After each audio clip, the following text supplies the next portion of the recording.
দুই পক্ষের মুখোমুখি সংঘর্ষে লিপ্ত হয়েছে এবং কয়েক আন্দোলনকারীদের প্রায় 5 থেকে 10 জন এবং যারা ছাত্রলীগ নেতাকর্মীদের মধ্যে 3 থেকে 4 জন এবং একজন শিক্ষক আহত হয়েছে। কিছুক্ষণ আমরা তখনও নিজেদেরকে আমাদের যে পেশাগত দায়িত্ব পালন করতেছিলাম এবং যথাযথ দূরত্ব রেখে। এরপরেই যারা কোটা সংস্কার আন্দোলনকারীরা নিজেদের নিরাপত্তার কথা চিন্তা করে এই উপাচার্য মহোদয়ের বাসভবনের সামনে অবস্থান নেয়, তখন ছাত্রলীগ নেতাকর্মীরাও নিজেদের মতো নিজেদের হলে চলে যায়। বিষয়টি জানতে পেরে আমরা সাংবাদিকরা পেশাগত জায়গা থেকে সেখানে উপস্থিত হয়েছিলাম। সেখানে শিক্ষার্থীরা বিক্ষোভ করছিলেন, আমরা কাভার করতেছিলাম। এমন এক পর্যায়ে আমরা খবর পেতে থাকি, শিক্ষার্থীরা প্রায় সেখানে 8টার দিকে যান, আমরা আনুমানিক 8টার দিকে আমরা খবর পেতে থাকি। বিভিন্ন জায়গা থেকে আমাদের কাছে ভিডিও পাঠানো হয়। বিশ্ববিদ্যালয়ের বিভিন্ন যে প্রবেশদ্বার আছে, গেরুয়া, আমবাগান, ইসলামনগর, এসব দিয়ে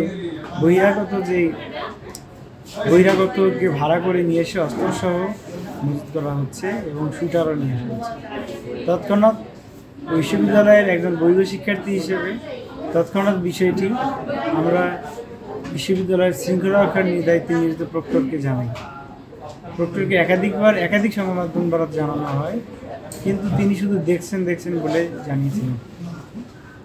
আমরা যখন পরিস্থিতি ভয়াবহতা আঁচ করতে পারি এবং আন্দোলনকারীরা পরিস্থিতির ভয়াবহতা আঁচ করতে পেরেই বারবার বলছিল, এক পর্যায়ে দেখা যায় আমরা জানতে পারছি যে পুলিশ তখন ডেইরি গেট এবং প্রান্তিক গেটে অসংখ্য পুলিশ, 2 শতাধিক পুলিশ সেখানে অবস্থান করছে, কিন্তু তারপরেও পুলিশ কোনোভাবেই বিশ্ববিদ্যালয় বা উপাচার্যের বাসভবনের সামনে হাজির হয়।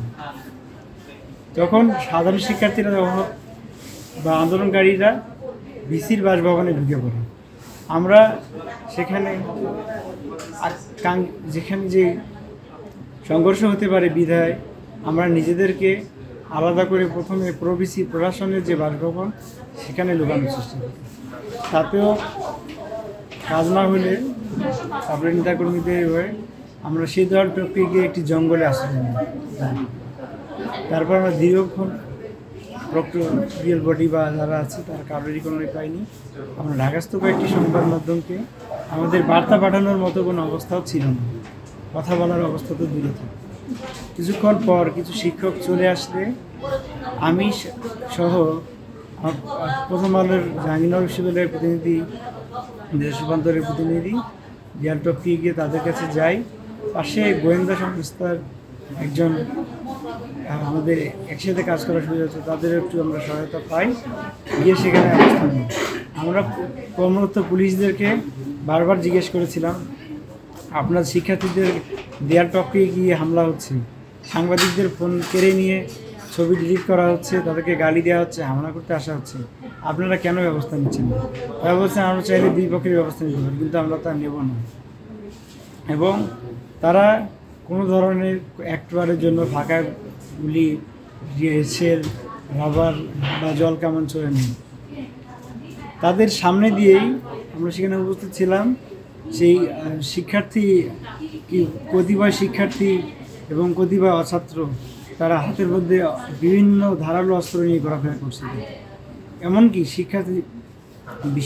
বিসি বাসভবনে যে অবস্থানটা শিক্ষকদের উপর হামলা করে।